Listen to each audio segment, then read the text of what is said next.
بسم اللہ الرحمن الرحیم الحمد للہ رب العالمین والصلاة والسلام علی اشرف الانبیاء والمرسلین وبعد اعوذ باللہ من الشیطان الرجیم بسم اللہ الرحمن الرحیم احل لکم لیلۃ الصیام الرفث الی نسائکم ہن لباس لکم وانتم لباس لہن علم اللہ انکم کنتم تختانون انفسکم فتاب علیکم وعفا عنکم فالآن باشروہن وابتغوا ما کتب اللہ لکم وکلوا واشربوا حتی یتبین لکم الخیط الابیض من الخیط الاسود من الفجر ثم اتموا الصیام الی اللیل ولا تباشروہن وانتم عاکفون فی المساجد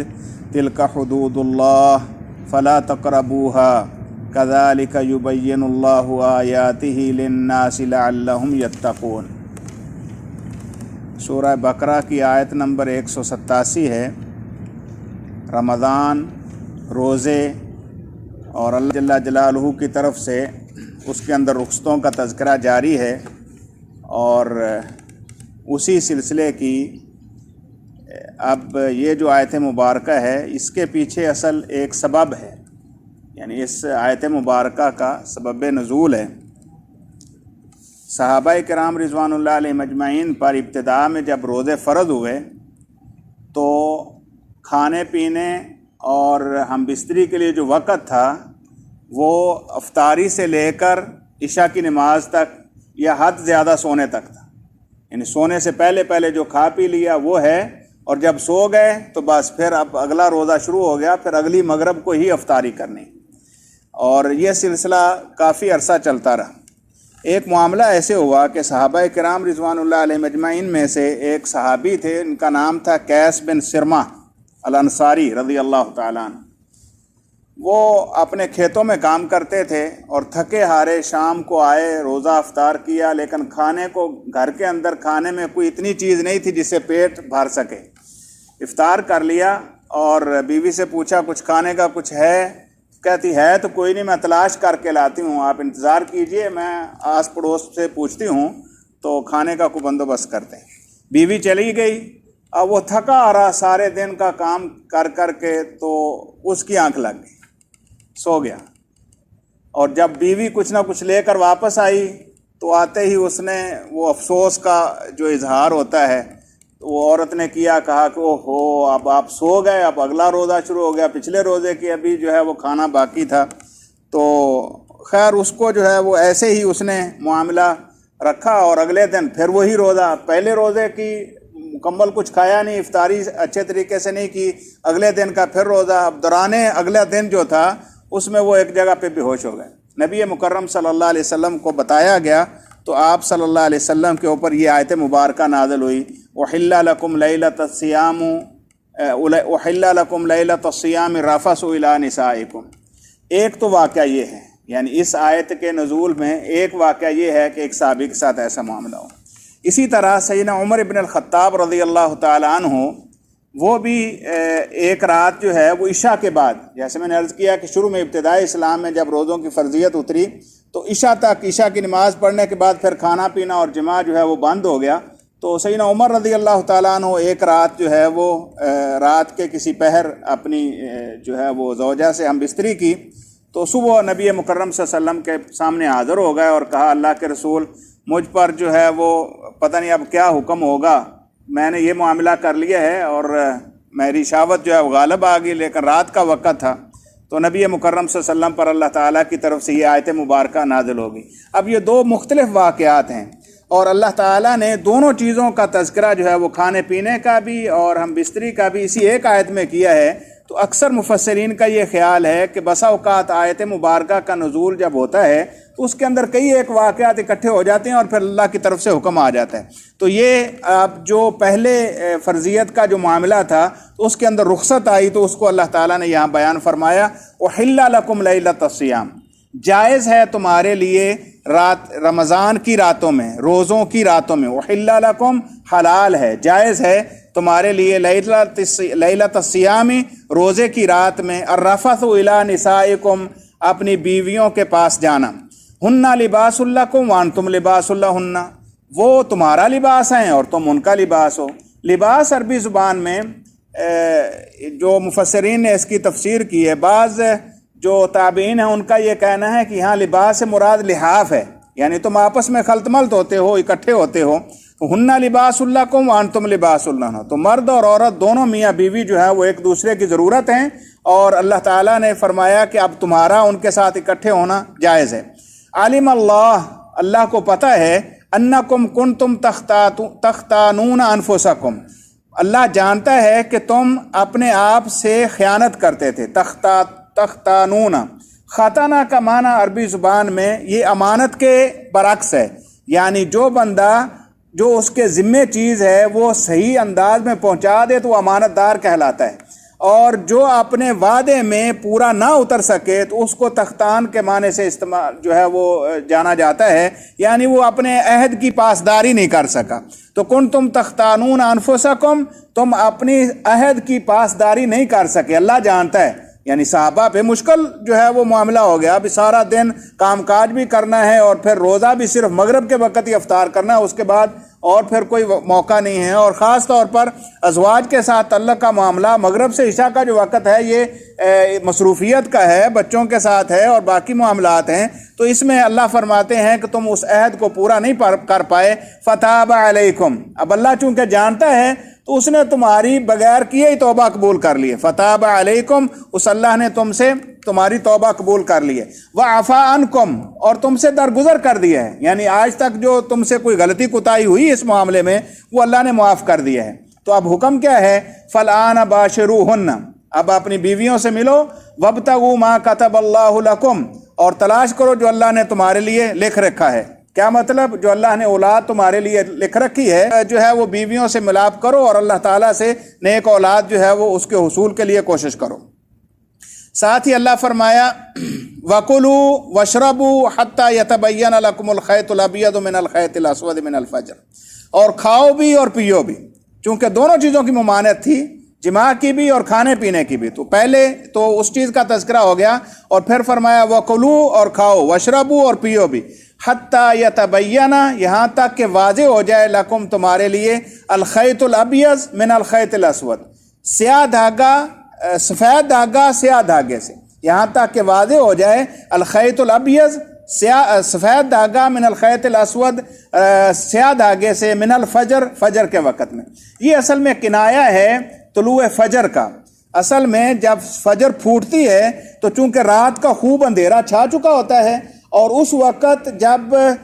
فجر صادق، ہم اپنی زبان میں اس کو بولتے ہیں، ایک فجر صادق ہوتی ہے۔ کاذب سے مراد یہ ہوتا ہے کہ سورج کی روشنی یا فجر کی روشنی جو ہے وہ سیدھی پھوٹتی ہے اور ایک دم سفید سی دھاری سی جو ہے وہ اوپر کو افق کے اوپر طلوع ہوتی ہے، اور پھر تھوڑے عرصے کے بعد وہ پھیلنی شروع ہو جاتی ہے۔ اب وہ جو پھیلنے کا وقت ہوتا ہے، اب اس کو اللہ تعالیٰ نے وہ جو پہلے دھاری ہے اس کا تذکرہ کیا کہ اس وقت تک جب رات کا اور دن کا جو آپس میں اختلاط کا معاملہ ہوتا ہے، جب تک وہ خیط الاbyض واضح نہیں ہو جاتا، یعنی وہ سفید دھاری جو ہے وہ نکلنے کے بعد جب پھیل نہیں جاتی، اس وقت تک کھاؤ پیو۔ اب یہ اللہ تعالیٰ نے ایک اصول بیان کر دیا جو قیامت تک کے انسانوں کے لیے ایک ہی ہے، اور اس میں کوئی تبدیلی نہیں ہے، کہ جب طلوع، اب ہم اس کو کہتے ہیں طلوع فجر، جب طلوع ہو جائے، یعنی ایک طلوع جو فجر کاذب ہے وہ نہیں، یعنی وہ ایک دھاری نکلتی ہے وہ نہیں ہے، بلکہ وہ واضح ہو جائے، حتیٰ یتبین، یہاں تک کہ بالکل کھل کر جو ہے وہ سفیدی غالب آ جائے، تو پھر اس وقت فجر ہو گئی۔ تو اللہ کہتے ہیں اس وقت تک کھاؤ پیو بھی، اور پہلے جو بیویوں کا معاملہ ہے وہ بھی تمہارے لیے اللہ تعالیٰ نے جائز کر دیا۔ پھر اس کے بعد کیا ہے؟ ثم اتموا الصیام الی اللیل، پھر مکمل کرو روزے کو رات تک، یعنی اب یہ پوری رات کا اللہ تعالیٰ نے تمہیں جو ہے وہ کھانے پینے اور جماع کا وقت دے دیا ہے۔ اب جب طلوع فجر ہو گئی اس وقت سے لے کر اگلی رات شروع ہونے تک کا جو وقت ہے اس میں روزہ رکھو۔ روزے کا معنی پہلے ہم بیان کر رہے ہیں، یہ رکنا ہے، اور اس میں اپنی خواہشات کو، اپنے کھانے پینے کو کنٹرول کرنا، یہ اصل میں روزہ ہے۔ تو اللہ ذوالجلال والاکرام فرماتے ہیں ثم اتموا الصیام، پھر مکمل کرو یہ روزے کو، یہ اپنے آپ کو روک کر رکھنے کو، الی اللیل، رات تک۔ اب وہ رات کب شروع ہوتی ہے؟ سورج غروب ہونے کے ساتھ ہی، اور نبی مکرم صلی اللہ علیہ وسلم نے اس کی تفصیلات جو ہے وہ احادیث کے اندر بیان کر دی ہیں۔ اور سیدنا بلال رضی اللہ تعالیٰ عنہ اور سیدنا عبداللہ ابن مکتوم رضی اللہ تعالیٰ عنہ یہ دونوں فجر میں اذان دیتے تھے. ایک جو ہے وہ جس کو ہم تہجد کی اذان کہتے ہیں یعنی فجر کو ہونے سے پہلے اذان دیتے تھے وہ سیدنا بلال تھے, اور سیدنا ابن مکتوم جو ہے وہ مدینہ منورہ میں اس وقت اذان دیتے تھے جب فجر طلوع ہو جاتی تھی, جس کو ہم فجر کی اذان کہتے ہیں. تو رسول مکرم صلی اللہ علیہ وسلم نے فرمایا اذا اذن بلال فکلوا واشربوا, جب بلال اذان کہے تو پھر کھایا پیا کرو, کوئی بات نہیں, کیونکہ اس وقت فجر نہیں ہوئی. اور جس وقت عبداللہ ابن مکتوم اذان دیں تو پھر کھانے پینے سے رک جاؤ, کیونکہ وہ آدمی نابینا آدمی تھے, ان کو اسی وقت جو ہے وہ پتہ چلتا ہے جب کوئی انہیں کہتا ہے دیکھو بھی اب فجر ہو گئی لہذا اذان کہو. تو اب رسول اللہ صلی اللہ علیہ وسلم نے اس کو اذان کے ساتھ اس طرح متعین کر دیا کہ اب جو ہے وہ جب فجر طلوع ہو گئی تو اس وقت کھانا پینا آپ کے لیے بند ہے. تو رسول اللہ صلی اللہ علیہ وسلم کو اللہ تعالیٰ کی طرف سے جو پیغام ملا وہ یہی تھا, ثم اتموا الصیام الی اللیل, رات تک اپنے روزے کو پورا کرو. ولا تباشروہن وانتم عاکفون فی المساجد, اور نہ تم بیویوں سے ملو جب تم مسجدوں میں اعتکاف کر رہے ہو. ولا تباشروہن, یہ اصل میں یہ بھی ایک سبب ہے اس کے پیچھے کہ بعض لوگ جو ہے وہ پہلے جب اعتکاف کرتے, رسول مکرم صلی اللہ علیہ وسلم نے ہر سال ہی اعتکاف فرمایا ہے. جب آپ مدینہ منورہ میں آئے, کبھی آپ نے شروع پہلے والے عشرے کا اعتکاف کیا, پھر درمیان والے عشرے کا اعتکاف کیا, اور پھر آخر میں آپ نے آخری عشرے کا اعتکاف کیا, اور پھر آپ جتنی دیر مدینہ منورہ میں ٹھہرے تو پھر آپ آخری عشرے کا اعتکاف کرتے تھے, اور صحابہ کو بھی اسی کی دعوت دی. اور اس کے اندر بھی بیویوں کے پاس جانے کو اللہ تعالیٰ نے چونکہ رخصت دی تھی پوری رات کی, اب روزہ رکھنے والے روزہ رکھیں لیکن رات کو بیویوں کے پاس جا سکتے ہیں, لیکن جب مسجدوں میں اعتکاف کر رہے ہوں تو پھر جائز نہیں. اس میں بھی بعض جو ہے وہ صحابہ سے اس طرح مروی ہے کہ وہ اعتکاف بیٹھتے اور رات کو جو ہے وہ گھر چلے جاتے اور بیوی سے مل کر آ کر پھر اعتکاف میں بیٹھ جاتے. تو اللہ تعالیٰ نے اس کو روک دیا اور فرمایا ولا تباشروہن وانتم عاکفون فی المساجد. تو اب یہاں سے یہ استدلال کیا ہے بعض مفسرین نے, تو کیا اس کا مطلب یہ ہے کہ آدمی جو ہے وہ بیوی بچوں سے بات بھی نہیں کر سکتا یعنی جب اعتکاف میں ہو؟ تو یہ درست نہیں ہے, بلکہ بیوی سے, بچوں سے یا ضرورت کی وقت جو ہے وہ بات چیت کرنا جائز ہے. نبی مکرم صلی اللہ علیہ وسلم مسجد میں اعتکاف فرما تھے, اور سیدہ صفیہ جو ہے وہ آپ سے ملنے کے لیے کسی کام کی غرض سے مسجد میں آئی, بیٹھے بات کرتے رہے, اور پھر جب وہ جانے لگی تو رسول صلی اللہ علیہ وسلم نے فرمایا چلو میں آپ کو چھوڑ کے آتا ہوں. جب آپ جا رہے تھے تو رستے گلی میں دو آدمی جو ہے وہ گزر رہے تھے, تو وہ جلدی جلدی چلنے لگے کہ اللہ کے رسول ہیں اور ساتھ آپ کی زوجہ محترمہ ہے, تو وہ جلدی نکلے. تو رسول صلی اللہ علیہ وسلم نے فرمایا الا رسلکما, ٹھہرو بھی ٹھہرو, ہذہ صفیہ, یہ میری بیوی صفیہ ہے, لہذا تمہارے دل میں یہ نہ کوئی شک جائے کہ رسول صلی اللہ علیہ وسلم کے ساتھ کون عورت جا رہے تھے. کہنے لگے اللہ کے رسول کیسی بات کرتے ہیں, ہم آپ کے بارے میں کوئی بندہ ایسا سوچ سکتا ہے؟ تو آپ نے فرمایا نہیں, ان الشیطان یجری من الانسان کمجری الدم, انسان کے جسم میں شیطان ایسے دوڑتا ہے جیسے خون دوڑتا ہے, تو کوئی شیطان وسوسہ ڈال دے. تو اس سے استدلال کرتے ہیں محدثین کہ بیوی آ کر مسجد میں خاوند کے ساتھ بات کر سکتی ہے, کوئی بات نہیں, لیکن جس بات سے روکا ہے وہ جماع ہے, لہذا ولا تباشروہن فی المساجد. اسی طرح ام المؤمنین عائشہ رضی اللہ تعالیٰ عنہ بیان کرتی ہیں کہ رسول صلی اللہ علیہ وسلم مسجد میں اعتکاف فرماتے, اور جب آپ کو ضرورت محسوس ہوتی تو آپ فرماتے عائشہ میرا سر دھو دو یا اس میں کنگھی کر دو, اور آپ کا گھر چونکہ بالکل ساتھ ہی تھا, کہتی ہیں کہ میں حیضہ ہوتی اور آپ کے بالوں کو جو ہے وہ دھو کے میں ان کے اندر کنگھی کر دیتی, اور آپ جو ہے وہ مسجد میں ہوتے اور میں گھر میں ہوتی. تو آپ جو ہے وہ کوئی چھوٹی سی کہہ لیجئے کوئی الماری ہوگی یا گھر میں جو ہے وہ کوئی رستہ ہوگا تو اس میں جو ہے وہ آپ کے بال دھو دی. تو گویا کہ خواتین کے ساتھ بات چیت اور ضرورت کی چیز لینے دینے میں کوئی قباحت نہیں ہے اعتکاف کے دوران, لیکن ولا تباشروہن وانتم عاکفون فی المساجد, جب مسجدوں میں اعتکاف کر رہے ہو تو پھر عورتوں سے مباشرت آپ کے لیے جائز نہیں ہے. اور یہاں سے ایک یہ بھی مسئلہ محدثین نے استدلال کیا ہے فقہا نے کہ اللہ تعالیٰ نے فرمایا وانتم عاکفون فی المساجد, اعتکاف جو ہے وہ صرف مسجد میں ہوتا ہے. وانتم عاکفون فی المساجد, جس وقت تم مسجدوں میں اعتکاف کر رہے ہو تو مسجدوں میں ہی اعتکاف ہوگا, اعتکاف گھر کی عبادت نہیں ہے. حتیٰ کہ خواتین بھی نبی مکرم صلی اللہ علیہ وسلم کے ساتھ اعتکاف فرماتی, آپ کے فوت ہونے کے بعد بھی آپ کی ازواج مطہرات اعتکاف کرتی رہی, لیکن مسجد میں. ساری خواتین بھی جو اعتکاف کرتی وہ بھی مسجد میں کرتی تھی, اور مرد حضرات بھی مسجد میں اعتکاف کرتے تھے. اور فقہا کے نزدیک یہ قاعدہ ہے کہ اگر جو ہے وہ چونکہ نفلی عبادت ہے, اگر کوئی خاتون اعتکاف کرنا چاہے تو اسے بھی چاہیے کہ وہ مسجد میں ہی اعتکاف کرے, الا یہ کہ کوئی فتنے کا خطرہ ہو یا جو ہے وہاں پر کوئی چیزیں وغیرہ پہنچانے کا انتظام نہ ہو یا کوئی ایسی صورت ہو جائے پھر ایک الگ بحث ہے، لیکن اصول یہی ہے کہ اعتکاف کی جو اصل جگہ ہے وہ مسجدیں ہیں، کیونکہ اللہ نے فرمایا وَأَنْتُمْ عَاكِفُونَ فِي الْمَسَاجِدِ۔ آخر میں اللہ فرماتے ہیں تِلْكَ حُدُودُ اللَّهِ، یہ اللہ کی حدیں ہیں۔ اب اللہ ذوالجلال والاکرام کی طرف سے تمہیں احکام آئے ہیں، اللہ تعالیٰ نے تمہارے ضرورت کے مطابق جو ہے وہ رخصت دے دی ہے، اور جس چیز میں تمہیں مشکل پیش آ رہی تھی اس کو معاف کر دیا ہے، تو اب یہ اللہ کی حدود ہیں، تلک حدود اللہ، یہ اللہ تعالیٰ کی حدیں ہیں، فلا تقربوها، ان کے قریب نہ جانا۔ یعنی اللہ تعالیٰ کی طرف سے اب تم پر روزے فرض ہو گئے ہیں، جان بوجھ کر روزوں سے جو ہے وہ بھاگنا نہیں ہے۔ اللہ تعالیٰ نے دوران روزہ کھانے پینے جماع سے منع کر دیا ہے، اس سے گریز کرنا، اور رات کو اللہ ذوالجلال والاکرام نے رخصت دے دی ہے کھانے پینے کی، تو اس کے اندر جو ہے وہ خوب آپ جو ہے کھاؤ پیو، لیکن جب فجر طلوع ہو جائے اس کے بعد اللہ نے حد مقرر کر دی ہے، پھر کھانے پینے سے رک جاؤ۔ فلا تقربوها کذالک یبین اللہ آیاتہ، ایسے اللہ کھول کھول کر اپنی نشانیاں، اپنی آیات بیان کرتا ہے۔ نبی مکرم صلی اللہ علیہ وسلم کے ذریعے ہمارے پاس اللہ کا دین، اللہ کی باتیں، اللہ کے احکام کھل کر آ گئے ہیں، کسی میں کوئی اشکال جو ہے وہ باقی نہیں رہا ہے۔